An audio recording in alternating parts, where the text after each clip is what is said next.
रामकृष्ण हरी माऊली. आज आहे देवशयनी एकादशी, अर्थातच आषाढी एकादशी. आजच्या दिवशी मोठ्या प्रमाणात विष्णुदेवांची भक्ती केली जाते आणि विठुरायांची भक्ती केली जाते, कारण विष्णूंचेच अवतार विठुराया आहेत. तर विठुरायांची भक्ती खूप मोठ्या प्रमाणात आपल्या भारतात, महाराष्ट्रामध्ये वगैरे केली जाते. तर विठुरायांचे थोर एक भक्त होते संत गोरा कुंभार. गोरा कुंभारांचा एक प्रसंग सांगणार आहे, व्हिडिओ पूर्ण बघा प्लीज. गोरा कुंभारांच्या गावात एक घटना घडते. त्यांच्या गावात थोर संत लोक आलेली असतात, हिमालयमध्ये तपस्या केलेली. ही बातमी ऐकता गोरा कुंभार त्यांच्या दर्शनासाठी जातात आणि तिथे गेल्यानंतर नामदेव महाराजही तिथं उपस्थित होतात. मग त्यावेळी थोर महाराज गोरा कुंभारांना सांगतात की प्रत्येकाचं गाडगं चेक कर, कच्चं आहे की पक्का आहे. म्हणजे त्या महाराजांना म्हणायचं असते की भक्ती कच्ची आहे की पक्की आहे ह्याची तपासणी ते करत असतात. मग ते हा संत भोळा कुंभार आपलं गाडगं बडवायचं मुसळ घेतो आणि प्रत्येकाच्या डोक्यावर वाजवत सुटतो. हे कटकट वाजलं की हे पक्का आहे, नाही वाजलं की हे कच्चं आहे, असं सांगत जात असतात. मग बारी येते नामदेव महाराजांची.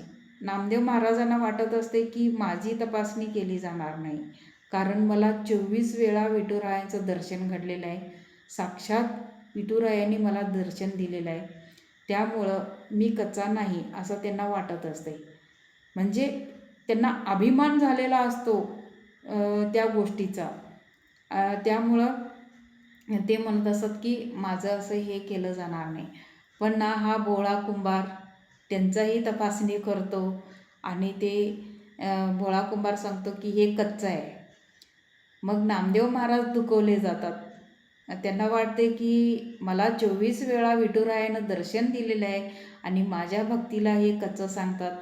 मग हेच दुःख घेऊन ते विठुरायांच्या दर्शनाला जातात आणि विठुरायांच्या समोर ते गिडगिडत असतात की 24 वेळा तू दर्शन दिलंस मला आणि माझी भक्ती कच्ची कुठं पडली आणि कमी कुठे पडली, असं विठुरायांना विचारायला ते हे करतात. मग ते विठुराया परत 25 वेळी दर्शन देता नामदेव महाराजांना सांगतात की तुझ्या भक्तीला पाहून मी तुला दर्शन दिलेलं आहे, पण काय आहे, तू गुरु करून घेतलेलं नाही आहेस, म्हणून तू कच्चा आहेस, असं नामदेव महाराजांना विठुराया सांगतात.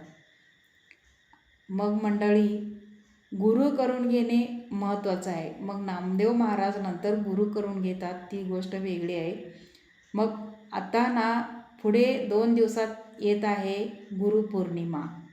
तर तुम्ही लोकही गुरु करून घ्या आणि आपल्या विठू माऊलीला आपल्या जवळीक साधा.